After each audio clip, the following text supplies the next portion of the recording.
everyone, good morning. This is Julius Kane and welcome back to my channel. Na-miss nyo ba ako? Kasi ako na-miss ko kayo. So for today's video guys, atong paglabhan ang mga labhunon nga atong gisuot gikan Lunes hantod Huwebes kay wala naman tay klase. So, nagduwa-duwa pug kog laba kung manglaba ba ko o dili kay ang dagom ug ang init nag-ilog. Usahay mo dagom pagkahuman mo init na pod, usahay mo dagom. Ingon ana gyud daw na basta naitikbalang gikasal sa langit. Pero gipadayon gyapon ako kung paglaba kay mga bag-o man niya. Ang kaning mga bag-o nako basta ako'y manglaba basta panglakaw nako nga mga sina. Dili gyud ako na ibulad sa init kay para dili ma-fade ang mga color. Dili ra gyud ako na siya ginahalay sa sulod sa balay or naa diri mihiktanan sa sulod. Unya basta mga bag-o ra ba ang atong labhan mo ra gyud nag-iagi natog text no kay kabalo naman gyud ta kung asa dapit ang hugaw ug ang dili. Mao nang ayaw mo katingala ug akong panglaba dali ra kay nahuman mo ra gi one click kay basta ako'y makalaba ang akong kamot labaw pa ni sa washing machine labi nagmotokar ang akong katapol. Paghuman na tog halay ana naligo din ta paghuman nag-prepare din ta sa ato ang merendihon kay hapit naman alas 3 no. Kabalo ba ka nga manglaba ta magsugod tag alas 12 mahuman na yung taog alauna so 1 hour ang pahuway di luto na pud ta para pang pamainit. Bantog udto na ko nakasugod og laba kay nagduwa-duwa lagi ko kay na kay ang dagom ug ang init ba nag-ilog. Pagkahuman ako laba nagdali din kog luto og champurado kay murag gutom na kay hapit na alas 3 ting merinda na nya. I remember dugay-dugay na pud ni nga gihatag sa ako ang amiga ang cocoa powder nya. Dugay-dugay na pud ko gusto magluto og champurado pero nangita ko og perfect timing ba. Gusto nako sa klema or sa weather gud nga ulan-ulan kay murag lami ikaon og champurado nga init-init labi nagbugnaw og ulan-ulan ang panahon nya. Mga pila naman ang nikaadlaw nagpundo ning cocoa powder diri sa ripwa pa man gyud ni agi og ulan. Nya ganinang buntag nagtuog og maulan na kay dagom naman nya. Ang dagom kay mo mapulihan man og giinit nya pagka man pud sa init mo dagom na pud na pagka man pud sa dagom mo init na pud.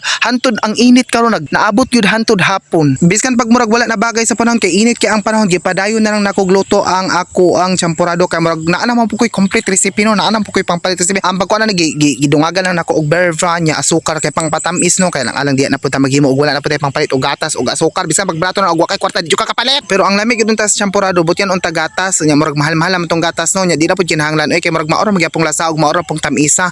Mao na kung unsa ra pud naa nako dili maora pud ang akong giluto nya murag kapoy jud kay muluto aning murag init jud kay ang atop init pud kay ang imong gilutuan murag mawa ka sa gana sa pagluto guys ba kay ang imong focus mawala kay tungod sa kaigang tungod sa kay tag-abot na ang tanan pero worth it mangyapon pagkahuman kay lami man ang imuhang giluto pagkahuman na puro sa tahuman ani. So mao to pagkahuman ana nagluto ako ading gihaon kay mga na tanong nya pagkahuman ana gipuno nato ng duwa kay hong kay isa-isa mi ana sa kumanghod kinamo kay kauban naman diri akong manghod nya pagkahuman ana imuha day nang haonon ug imuhang i-serve kay motuyok man kag kaduwa katulo ka upat ka lima kay mukaon na mo niya. Kanang pairalon pag mo ang kakiat ug ang kaigat ba ug mga yabo pa na ron sa imong pagtuyok-tuyok magmahay pa ka wala pa kay makaon na imong gihaguan nga pagluto ibang dili na dalim lutoon init pa kayo pero wala kapoy-kapoy kay pasabot ang daghan kag giluto daghan pa kag blessings daghan pag grasya mo abutay ana mo nang ayaw pagreklamo nga kapoy kung naa kay giluto kay mas malipay pa ka nga naa kay giluto kaysa sa wala kay giluto di ba?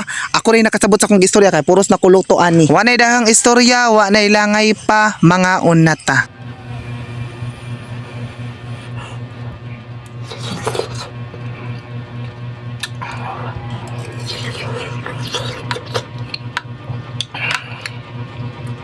Perfect.